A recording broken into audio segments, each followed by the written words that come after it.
Sabi ni Fidel na dapat manatili sa Apex si Ana din dahil siya ang original na anak ni RJ. Kinumbinsi naman ni Josa si Lynette na dapat talagang magkaroon sila ng baby ni Carlos. Pero todo isip pa rin si Lynette. Samantala naman sa DNA, tuloy pa rin ang pag-arte ng maarting si Zoe. Pretend pa rin siya na hindi niya alam na siya ay hindi tunay na anak ni RJ. Kaya naman niyakap siya ni Lolo dahil naaawa siya rito dahil hindi niya alam na alam talaga ni Zoe ang totoo na hindi siya anak ni RJ. At paniwalang-paniwala si Don Pepe na talagang inosente at walang alam si Zoe sa nangyayari ay Bruhilda Katarga Zoe. Ito na nga, nakaharap na ni Don Pepe na yun si Moira at syempre gulantang ang Moira. Takot na takot kay Don Pepe. Pero syempre hindi siya pahahalata na alam niya kung bakit nagpunta rito si Don Pepe. Oh, di nga Moira. Gusto namang patunayan ni Giselle na hinahanap talaga ng papa niya si RJ kaya pinatawagan ni pero ini-ignore lang ni RJ ang tawag na kanyang papa. Pero kinukumbinsi naman ni Giselle na mabait ang kanyang papa na mauunawaan siya nito. Panay naman na pagkukunwari ni Moira na kunyari wala talaga siyang alam sa dahilan na pagpunta ni Don Pepe. Pinapasok niya ito para mag-usap sila. Pero kinumpronta siya ni Don Pepe. Sabi ni Don Pepe, magtapat ka na Moira. Alam mo na kung bakit ako naririto. Sino talaga ang tunay na ama ni Zoe? Niloko mo ang anak ko. Siyempre, aamin ba ito? Sanay na itong si Moira sa kasinungalingan. Biglang dumating si Zoe dahil alam ni Zoe pupunta rito kanyang lolo. At dahil nagmana ito sa nanay niya, kunwari sabi sa nanay niya, Mami, tapatin mo na ako. Sino ba talagang tatay ko? Magtapat ka na.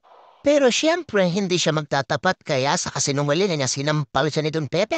Si Zoe, panay naman ang kanyang palabas na talagang hindi niya alam ang nangyayari.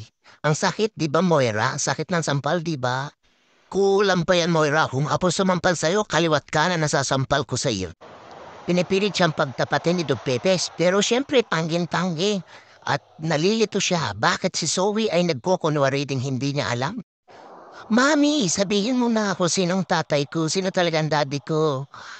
Aywan ko Zoe, nabuguluhan ako. Ano ba yung pinagsasabi mo? Ano ba ito? Magsabi ka na ng totoo, Moira. Sino talaga? Sinungaling ka talaga? Mami, sino ba talaga ang tatay ko?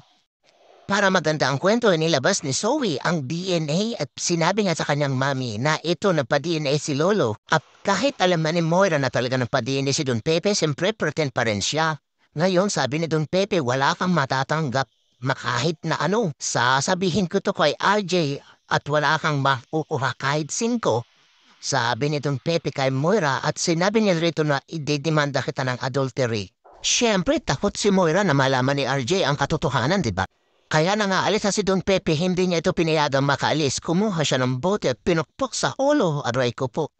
Nagulat din dito si Zoe sa hindi inaasahang pangyayaring gagawin ng kanyang ina at bumagsak si Don Pepe na ano kaya mangyayari kay Don Pepe? Parang di na siya gumagalaw, oh. Ano kaya sa palagay niya? Nagulat naman si Lynette nang sabihin ni Kitty na meron daw pa din na si Carlos sa kanilang bahay na hindi alam ni Lynette. Si Annalyn naman ay nagwo-worry sa kanyang lolo bakit hindi pa ito dumarating.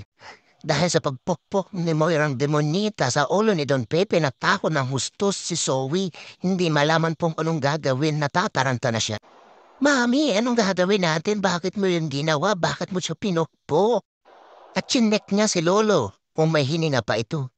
Kung pagmamasdan mo ay parang wala ng buhay si Don Pepe. Sabi ni Lynette kay Carlos, meron pala ikaw pa dinner mamayang gabi, bakit hindi mo sinasabi sa akin?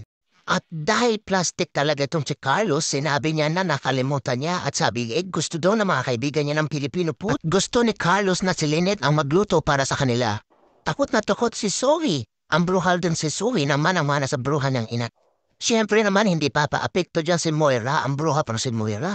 Sabi ng bruhildang si Zoe, dalhin daw sa ospital ang kanyang lolo, kailangan madala ito sa ospital. Pero hindi papayag dyan si Moira at kinuha niya ang DNA test. At itinago niya rin ang sabi niya ay walang dapat nang makaalam ng DNA test na ito at walang dapat makakita. Takot siya sa multo. Nag-aalala na ng husto si Annalyn sa kanyang lolo. Drama upper na naman tong si Carlos o siyempre dahil pakitang tao itong si Carlos, papayag naman siya kunyari. Hiniling naman ni Lynette na kung po pwede niyang imbitahin si Annalyn kumain ng dinner sa kanila.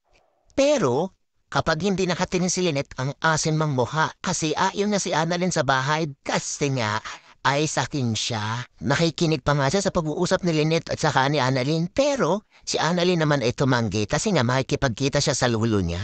Kaya naman nang sabihin ni Lynette kay Carlos na hindi makakarating si Annalyn, siyempre magbubunyi ang loob nito pero hindi naman ito pahahalata. Sabi niya, sayang naman, kunyari pa ano.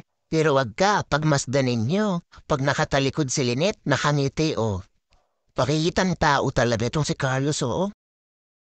Nagpasya na si Annalyn upang malaman kung anong mangyayari sa kanyang lolo. At ito ang labis na lalong ikinubulantang ni Zoe at lalong natakot siya dahil tumatawag na si Annalyn sa kanyang lolo. Nang makita ni Zoe na ang tumatawag ay si Annalyn, lalo na itong nataranta. Pero, siyempre, sinabi ni Moira na huwag niyang sabutin. Wala pa ring malay si Don Pepe. Dahil nakikita ni Moira na nagpapanik ang kanyang Durhildang si Zoe, kinuha niya ang cellphone at ang ginawa niya ay nireject na ang tawag ni Annalyn. Bagay na ipinagtaka ni Annalyn, bakit niya ito nireject? Lalo pa itong nagpadagdag ng isipin sa kanya. Kapag ang tao nga naman ay utak kriminal, madali ang gumawa ng paraan para makalusot sa kanyang problema. Kaya itong si Moira, madaling nakapag-isip, tinawagan niya si Balahadja para makagawa siya ng paraan na makalabas doon at matulungan siya sa kanyang problema kung paano sila makakalabas doon sa hotel. Siyempre, magkaisa sila ng dugo ni Balahadja kaya ang sasabihin ni Balahadja, siyempre darating siya, magkikita sila. Lalabas si Moira kaya takot na takot si Zoe paano na kapag nagising ang kanyang lolo.